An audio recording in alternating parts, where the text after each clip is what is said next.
So, respect for divine order brings knowledge of proper timing. In that, great intelligence is derived. Often other issues and other needs have to be worked out in the universe or in social order or in the family dynamic, for example, before your plans can unfold, before your place at the table, as it were, can be set. So by respecting all things, and most importantly, divine order, you will attain peace and patience. Through this, you'll be directed to the most efficient use of your life energy so that you can experience self-respect to the fullest. The greatest act of self-respect is to honor the Sacred Heart as the seat of your covenant with God and your access to higher intelligence. I love this material because just going over it again, just this moment, as I read my notes on this, I realized, that daily practice I talk about, each day going to that timeless place kind of resets my mind, takes me out of the gerbil wheel of judgment that my mind is on. And so respecting my right to go to that timeless place, to go to my Sacred Heart and be there where there's no question of lovability or worth or enoughness or all of that. And to do that on a daily basis, which is what I try to do, has really been a game changer in terms of getting caught up in looking at the news and getting the fear monger whipped up. Who's going to win? Who's going to lose? And so on. So here again, the wisdom of this teaching has brought with it immediate as well as the prospect of long-term satisfaction. I'd be highly surprised if we didn't all have a similar experience in our lives in which we wanted something very much for a long time, perhaps even years.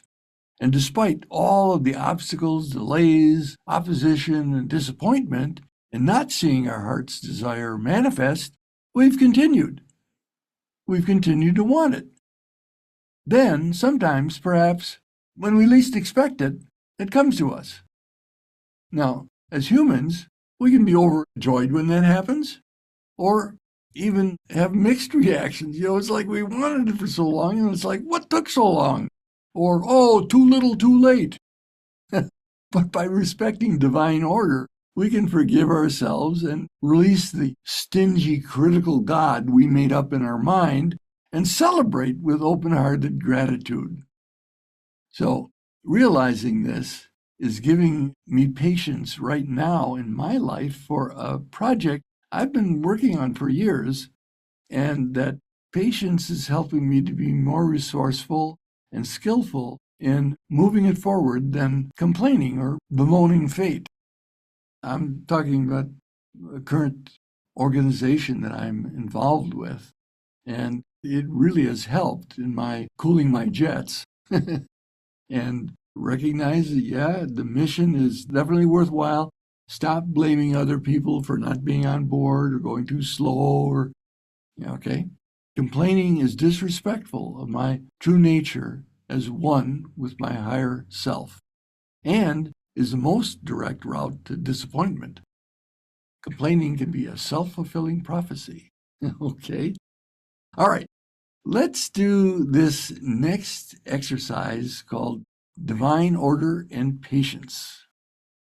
So we're going to take handout 3 and complete in section 1 a current circumstance in my life in which I would like more patience and trust in divine order is. So, I was giving you an example for me. That's directing this volunteer organization that I'm directing. Then in section 2 is a respect for myself, others, or source that can help me have patience in this circumstance. So for me, it's the trust that the mission of this organization is good and will eventuate in right timing, to which I can contribute by doing what is in balance for me now. I can't do it all and change it all right now. Just keep doing what's in right balance for me now. And then 3, what I'm willing to do now to increase my patience and respect for divine order. So, in my example, it would be to notice when I start to get into worry or blame and breathe. Breathe into the joy of contributing what I can now. All right, let's try this one on for yourself. Complete handout 3 now. And again, don't say, oh, I don't have a printed copy. No, just a piece of paper is fine. Okay, let's do this. Complete handout 3 now. Okay, come on back to the group.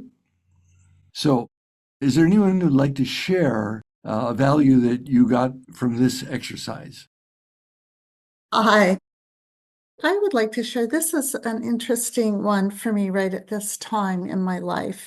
So a current circumstance in my life in which I'd like more patience and trust and divine order is in retirement from a life of lots of wonderful things and getting prepared for that. And what we're finding is with my partner's business and my own teaching work that I do, we're so busy that there's very little time even to plan what we want to do. We have an end result that we would like to create.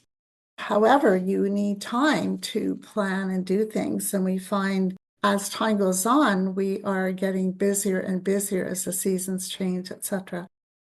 Yeah, so I really need more patience and trust and divine order with that, hopefully, eventuality for us both. Not immediately, but say in the next 1 to 2 years. So that was number 1. Do you want me to keep going for all of these? Sure. Okay. Number 2 is a respect for myself, others, or source that can help me have patience in the circumstance is staying focused and not giving up, but staying focused on what it is we want to create. And not so much the how. The how is overwhelming when we think of it. But the what, at least we can be somewhat clear about that. And that takes daily practice and making choices as much as we can. And number 3 is, what am I willing to do now to increase my patience and respect for divine order? Is, well, every day we both do a meditation. We do usually a short breath work every day, and also our goals for the day as well. And what I'd like to do, and I've had this thought, but maybe this will be the push forward to actually have me create this, is I've talked about this, but do just one thing. So there's a lot of decluttering that has to happen if a big move is going to happen. And, we would probably move away from where we've lived for like 35 to 40 years. And there's lots of things that we need to kind of detach ourselves from, or declutter at least. And so I will commit in front of the group to doing one thing a day, one thing a day. It doesn't matter how small, one thing a day towards that plan for retirement. So it might be removing a book and passing it on to someone else that I no longer need, or doing the same thing with clothing, dishes, other things that I no longer need. And I've been thinking about it, but I actually haven't put it into practice. So this is my commitment to myself, because I do highly rely on divine order for so many things. That's kind of all there is. I had a teacher friend who used to say, I am not the judge of how it needs to happen. I am just the player in the play. Because I beat myself up and I say, darn, I could have done this and I should have been doing that instead of doing this. So I want to commit to doing one even little thing every day to move towards our desired plan for retirement. So that's it. Yay, Lynn. Yoo-hoo! And this is being recorded. I don't know, you weren't here at the beginning, but this is recorded. Okay. I have to be committed now. It's on. That's right. This is going out to the world. Oh my energy. All right. And I'll be very interested in your results because I haven't quite found the definition of retirement in my life yet. So, you're one of my prime examples. Yeah, Bad examples. Yeah, right. Okay, beautiful. Thank you, Lynn. Thanks.